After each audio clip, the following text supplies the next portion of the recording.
World's Worst Children. Grubby Gertrude. Do you know an extremely dirty child? A grimy girl? A foul-smelling boy? However dirty and stinky they might be, they could never compare to Grubby Gertrude. This was a girl who delighted in being the dirtiest child in the world. Soap and water were complete strangers to Gertrude. Everywhere she went, a huge cloud of dust and dirt and pong followed her. Needless to say, everything Grubby Gertrude touched became grubby too. Her school books were splattered and stained with unspeakable things. And despite her mother's protestance, Gertrude refused to let her clothes be washed. So in no time, they became encrusted with dirt too. However, the grubbiest thing in Gertrude's life was her bedroom. Although her mother begged her to tidy it, Gertrude never, ever did. She simply dropped everything on the floor. It was as if her room was its own personal rubbish dump.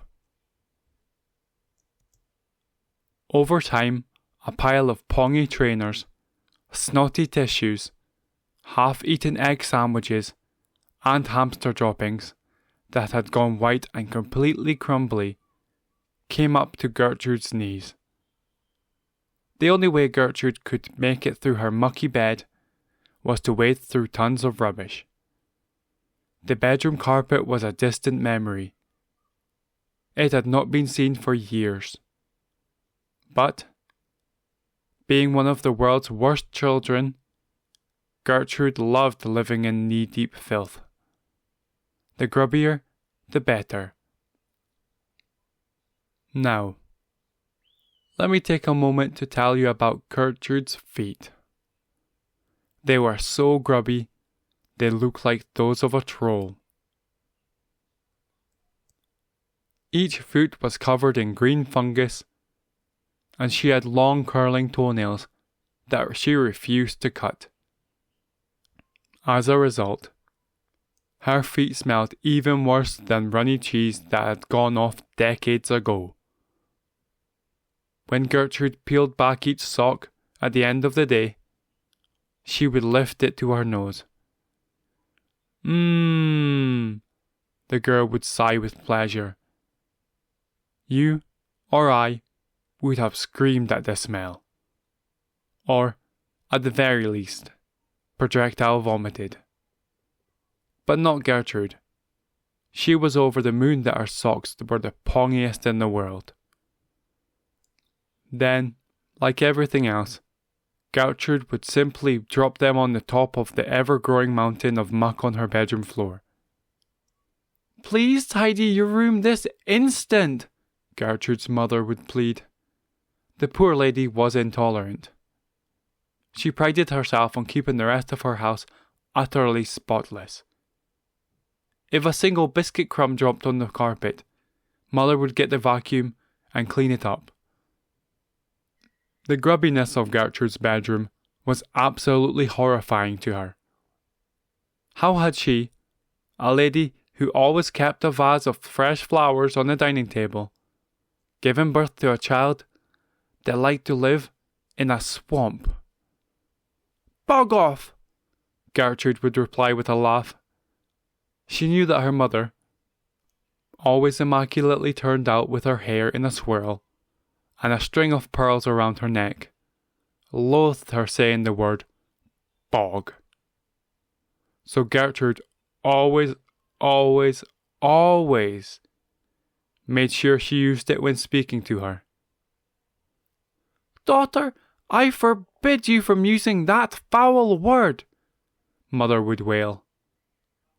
"What? Bog?" Gertrude would answer mischievously. "Yes. It's a frightful word that has no place in my otherwise delightful home. Now, young lady, I need you to tidy your room this instant. Bog off, Gertrude would shout back. If the girl wouldn't tidy her own room, then Mother decided that she would. As soon as Gertrude left for school one morning, Mother put her plan into action. Armed with thick rubber gloves and a roll of 100 pink perfumed bin bags, she hurtled upstairs with her sleeve over her nose and mouth. Such was the stinkorama. Charge! She bellowed as she got into battle. With all of her might, Mother hurled herself against her daughter's bedroom door. Humph! But the door would only open a tiny bit. A pile of rot had grown waist height. "Urgh!" screamed Mother. She snuck a peek through the crack in the door at the sea of filth. "Ugh!" she bellowed as the pong hit her like a smack on the nose. The problem was that, try as she might, Gertrude's mother couldn't get inside her daughter's room. Gertrude could just about squeeze her little body through and surf over the rubbish. For Mother, that was impossible. The lady was about to admit defeat when, ping, she had an idea.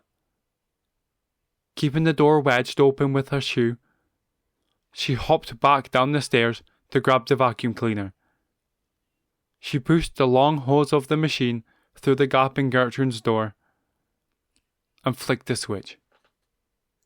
Buzz! The lady was delighted as the nozzle started sucking up things. A full carton of chocolate milkshake that had turned rancid. A pus-filled plaster. A lump of mouldy cheese. Mother smiled to herself. By the time her daughter was back from school, she might just have the rubbish down by ankle height. At the moment, the vacuum cleaner made an awful drowning noise. Ugh, ugh, ugh, ugh, ugh, ugh, ugh. Before there was a sound of metal being crushed, the vacuum cleaner shook violently and exploded. Bang! Mother was covered head to toe in all of the things that the machine had sucked up. The horror! The horror! She wailed at being caked in dirt, dust, and a rancid chocolate milkshake among other things. She bent down to examine her vacuum cleaner. It had been smashed to pieces. Something extremely big and strong had broken it. Was there something lurking in the rubbish in her daughter's bedroom that could have done this? "Hello?" called out Mother. There was no answer.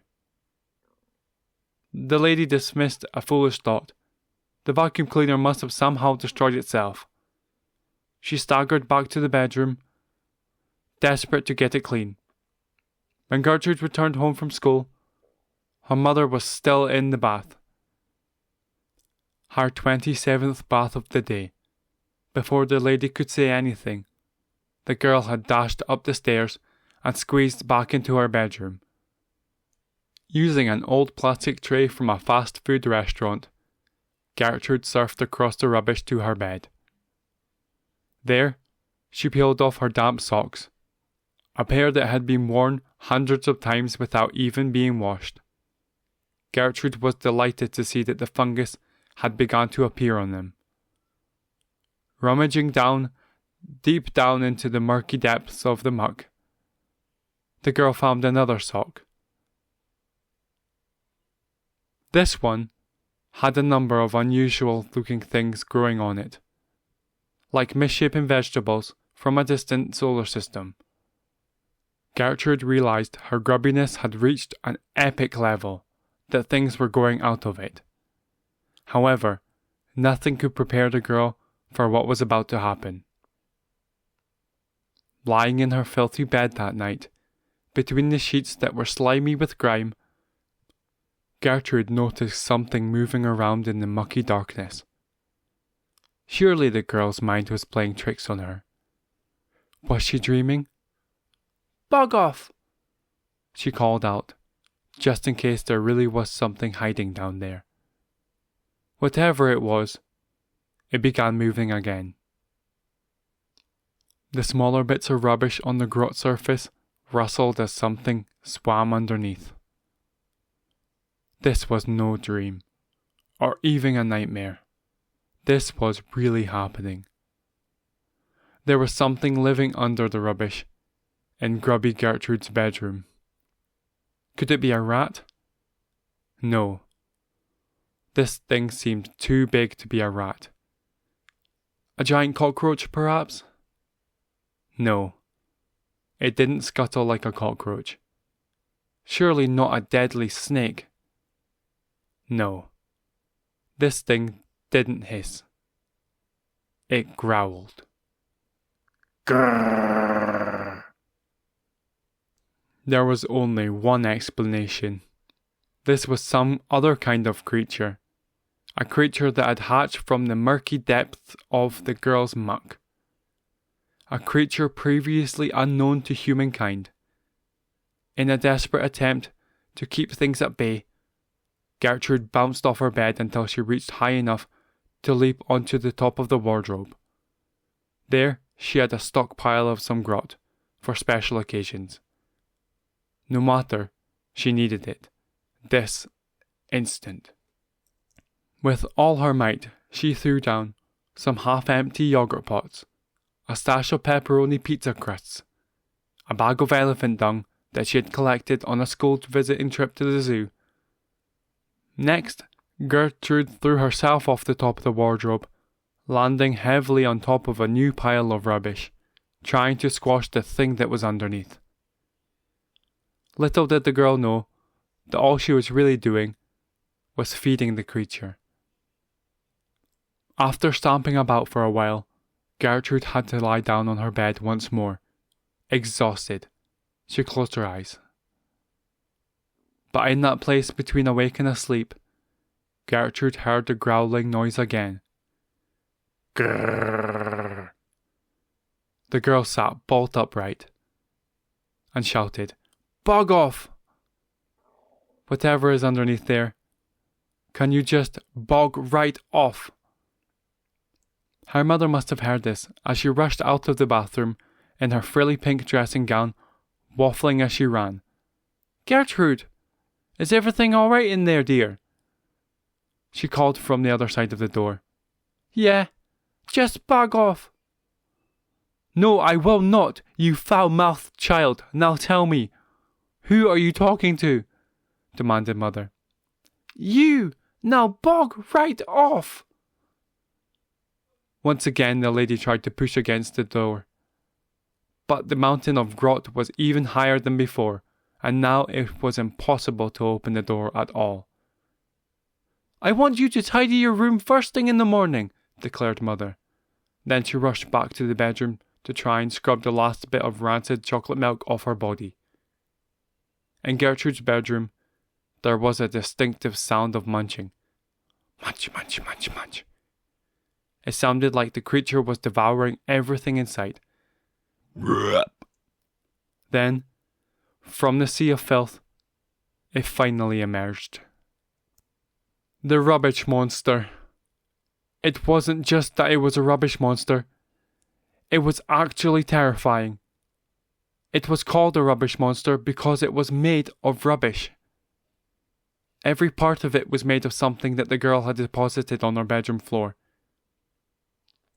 2 ears sat upon the monster's head that had once been a pair of Gertrude's pongy socks. Its eyes were a couple of slices of pepperoni from an old pizza. The monster's mouth was a mold-encrusted burger. Its bulging body was made up of everything, from soggy PE kit and snotty tissues to sweaty Wellington boots and half-sucked sweeties covered in dog hair, all bound together by manky plasters. It was truly monstrous, which is what you would expect from a monster. "Bog off!" shouted Gertrude. She couldn't believe her eyes. Somehow her rubbish had fused together to create a mutant being. Pacing the girl's bedroom floor, the monster began scooping up the rest of the mess that Gertrude had dropped on the floor earlier. It was quick work, for the monster's hands were enormous. Each scoop was then stuffed into its mouth. Old damp magazines, dog-chewed slippers, withered balloons, a long-forgotten dolly, and dirty socks. Mouthfuls and mouthfuls of dirty socks. The monster loved Gertrude's dirty socks. As it ate and ate and ate and ate, it grew at an enormous rate. In no time at all, the monster was so big, its head hit the ceiling. "Carry on eating, monster," ordered Gertrude. A smug smile spread across her grubby face, because she realized something. Her mother had told her to tidy her room thousands of times. Now a monster was doing it for her. In no time at all, the room was perfectly clean and tidy. Finally, you could see the carpet again. And now, the monster had cleared her bedroom. Gertrude could start filling it with rubbish all over again. "Thank you so much," she said. "You may kindly bog off now." But the monster didn't go. Oh no! It still looked hungry. It turned to see the face of the girl, its gruesome pepperoni eyes focused directly on Gertrude. "No!" she pleaded as it advanced towards her. The monster moved so slowly that it made it even more terrifying. Plod, plod, plod. "Bog off!" she shouted. It was too late. The monster picked Gertrude up and swallowed her in one big gulp. Burped the big monster. Grubby Gertrude had paid the ultimate price for her grubbiness. A monster made from the girl's own muck had devoured her. So next time a grown-up tells you to tidy your room, just do it. Or this may happen to you. The end.